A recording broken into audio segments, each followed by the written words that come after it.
In 1974, the spy film The Man with the Golden Gun was released. It was the ninth film in the James Bond series and the second in which Roger Moore portrayed the fictional MI6 agent, James Bond. The film is a rather loose adaptation of Ian Fleming's 1965 novel of the same name.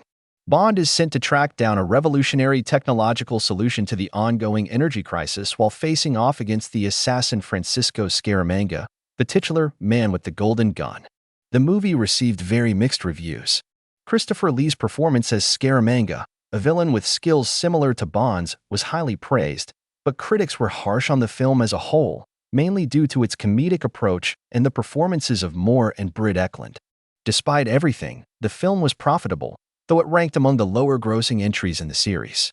After Sean Connery left the franchise, Albert Broccoli and Harry Saltzman originally intended to follow You Only Live Twice with The Man with the Golden Gun, and they considered Roger Moore for the role of James Bond. However, filming was planned in Cambodia, and an uprising there made this impractical, leading to the cancellation of the production and a major delay. By the time the script was ready for On Her Majesty's Secret Service, Moore was unavailable, and George Lazenby landed the role, convinced it would be a strong opportunity for Bond. Broccoli and Saltzman decided to begin production on The Man with the Golden Gun immediately after Live and Let Die. However, since the novel was largely set in Jamaica, a location already used in Dr. No, they opted to relocate Bond to the Far East for the second time. The production team chose Thailand as the primary filming location. Saltzman was thrilled with this choice, as he had always wanted to shoot in Thailand and Hong Kong. Initially, the role of Scaramanga was offered to Jack Palance, but he turned it down. Christopher Lee, who was ultimately cast in the role, was actually Ian Fleming's second cousin and a regular golf partner of his. The Golden Gun itself was created by special effects expert John Steers.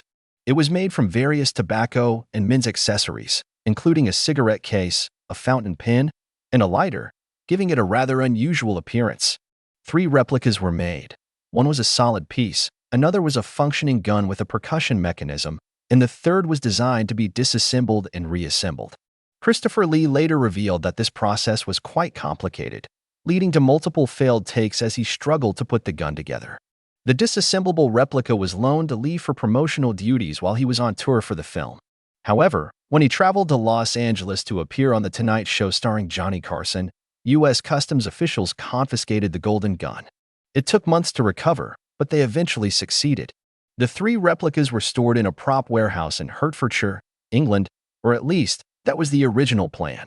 In October 2008, it was discovered that one of the golden guns used in the film had gone missing and was suspected to have been stolen. When Roger Moore was informed of the prop theft, he jokingly said, "You'd better go ask Christopher Lee about that and check his house while you're at it." Maud Adams played Andrea Anders, Scaramanga's mistress. This was the first of 3 appearances she made in the Bond series. In 1983, she played a completely different character, Octopussy, in the film of the same name.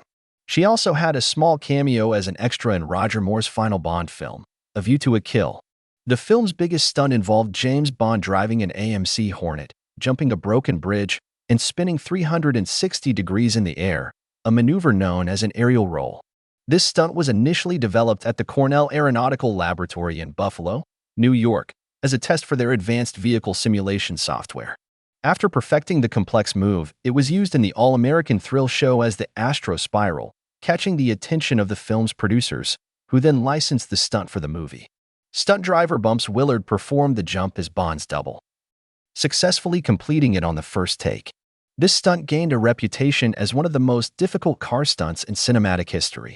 You might not know that Alice Cooper wrote a song titled The Man with the Golden Gun specifically for the film.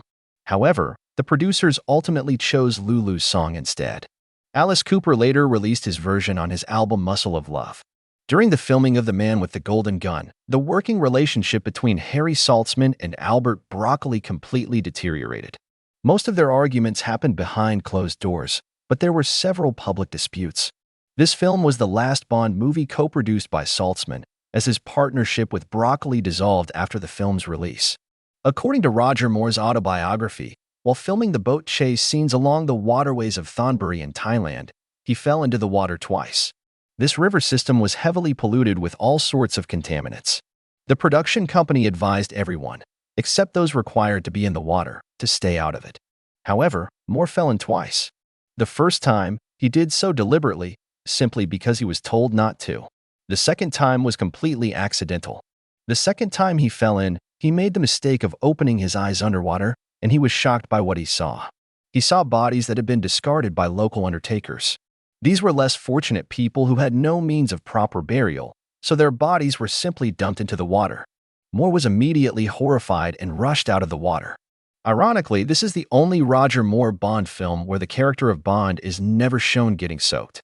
Britt Ekland admitted she was terrified during much of the filming, particularly during the scene in which she and Roger Moore escape from the island.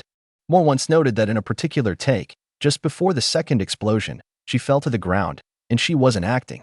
He went back, lifted her up, and helped her continue. His arm was around her back when the second explosion happened, and he felt the tiny hairs on his skin singeing from the blast. The Man with the Golden Gun premiered in London on December 19, 1974, with a general UK release that same day. It grossed around $100 million at the worldwide box office. Take another look at this classic James Bond film. You'll enjoy it. Here we end. Thank you for your attention. Like and subscribe. There are many interesting things ahead. Good luck.